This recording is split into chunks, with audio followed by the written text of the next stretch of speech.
I realized that not just for that year, but for 4 years in a row, I was at the highest levels on this stress test. And, I feel like even recently I reflected, for those of y'all who follow Gravetop Music and have looked at some of the music that I've been putting out.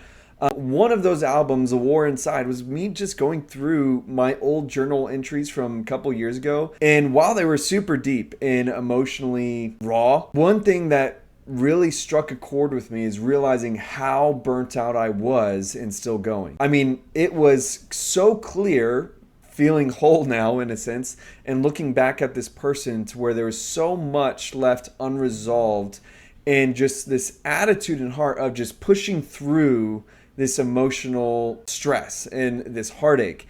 And when I think back to this time period, it makes me think about where I feel like the it started to change for me was actually back in 2020, where of course everyone knows that was a crazy time period. But at the one job I held specifically at the time when we first started doing like virtual workspaces, and this workplace had everybody take this stress test. I don't remember the name of the stress test, but I have mentioned it on here before.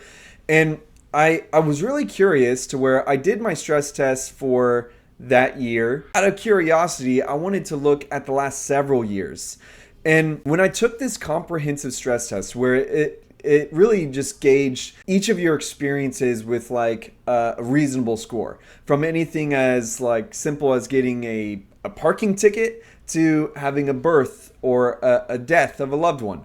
And it was this system to where it could classify these ideas of stress and could position you to where if you're, say, between 200 and 400, then you might have like a low to mid amount of stress to where you're like 20%, you have a 20% chance of having a mental crisis or heart issues. And then it goes up from there. Well, I realized that not just for that year, but for 4 years in a row, I was at the highest levels on this stress test. It was placing me in this category of 80% chance or higher of having a mental breakdown or cardiac arrest issues. Like it's projecting that I might have a heart attack from the amount of stress that I was having.